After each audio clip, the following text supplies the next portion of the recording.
So hello friends, कैसे हैं आप। उम्मीद करता हूं कि आप बिल्कुल फिट होंगे। सो फ्रेंड्स, आज की इस वीडियो में हम बात करने वाले हैं GUI एंड CUI में डिफरेंस, यानी कि graphical user interface and character user interface में फर्क क्या है। आज की इस वीडियो को देखने के बाद आपके graphical user interface and character user interface के मुतालिक कोई भी डाउट्स बाकी नहीं रहने वाला। आपके तमाम डाउट्स क्लियर हो जाएंगे। अच्छा, वीडियो शुरू करने से पहले आपसे गुजारिश है कि हमारे चैनल ST सर्विसेज पर नए हैं तो चैनल को सब्सक्राइब कर लें ताकि आप कंप्यूटर सीख सकें एंड कंप्यूटर के एक्सपर्ट बन सकें। जल्दी बोल, कल सुबह पनवेल निकलना। तो चलिए वीडियो को स्टार्ट करते हैं। चलो भाई। सो फ्रेंड्स, आज का हमारा क्वेश्चन है difference between GUI and CUI। सो इनके फर्स्ट पार्ट क्या बनते हैं।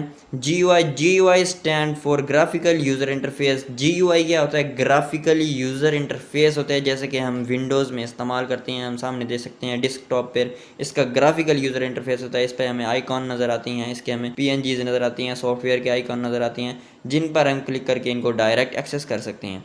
जबकि CUI stand for character user interface. CUI क्या होता है, कैरेक्टर यूजर इंटरफेस होता है, इसमें हमें सब कुछ कोड की सूरत में मिलता है, जैसे कि आप देख सकते हैं। GUI is very friendly and easy to use. GUI graphical user interface क्या होता है, वेरी इजी होता है, फ्रेंडली होता है, हम उसको आसानी से यूज कर सकते हैं। जैसे फॉर एग्जांपल हमने एक फोल्डर क्रिएट करना है तो हम इजीली इस पर फोल्डर क्रिएट कर सकते हैं। अब दूसरा पार्ट CUI के क्या आता है, it is very confusing and difficult to use. जो CUI होता है, कैरेक्टर यूजर इंटरफेस, इसको यूज करना बहुत ज्यादा मुश्किल होता है। जैसे कि हमने फोल्डर नया क्रिएट करना हो तो हम इसके लिए कमांड टाइप करनी पड़ेगी। जैसे अब हम डेस्कटॉप पर आना चाहते हैं तो हमें इधर कमांड टाइप करनी पड़ेगी CD डेस्कटॉप, तब जाके हम डेस्कटॉप पर आएंगे। एंड दोबारा हमें फोल्डर क्रिएट करना है, फॉर एग्जांपल हमें LC के नाम से फोल्डर क्रिएट करना है तो हम डेस्कटॉप पर MDLC लिखेंगे तो हम मेड डायरेक्टरी, तो LC के नाम से एक फ़ोल्डर क्रिएट हो जाएगा। सो ये देखा दोस्तों, ये बहुत डिफ़िकल्ट होता है CU के ज़रिए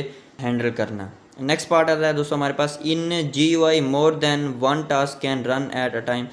GUI में क्या होता है, एक से ज़्यादा टास्क को हम यूज़ कर सकते हैं। जैसे कि हम इधर बहुत सारे सॉफ्टवेयर को ओपन करके तो हम इसको बहुत सारे एप्लीकेशंस को ओपन कर सकते हैं, बहुत सारे इंटरफेस को ओपन कर सकते हैं, इसमें इजीली स्विच भी कर सकते हैं। यानी इसमें हम इजी देन ज़्यादा टास्क, कम वक्त में ज़्यादा टास्क को सरंजाम कर सकते हैं और इनमें स्विच भी इजी से कर सकते हैं। जबकि इन CUI only one task can run at a time, क्योंकि CUI इधर सब कुछ कमांड के ज़रिए हो रहा होता है, इसमें ज़्यादातर हम एक टास्क को एक ही वक्त में करते हैं। मिनिमम यूज़ ऑफ कीबोर्ड, इसमें हमें कम से कम कीबोर्ड यूज़ करना पड़ता है, किसमें, GUI में। यानी कि हमने जैसे फोल्डर क्रिएट किया तो हमने सारा काम अपने माउस के ज़रिए कर लिया। इसी तरह अगर हम CUI की बात करें तो मैक्सिमम यूज़ ऑफ कीबोर्ड, इसमें ज़्यादा से ज़्यादा, क्योंकि इसमें सब कुछ कोड की सूरत में होता है, हमें सब कुछ टाइप करना पड़ता है, तो इसके लिए हमें ज़्यादा से ज़्यादा कीबोर्ड इस्तेमाल करना पड़ता है।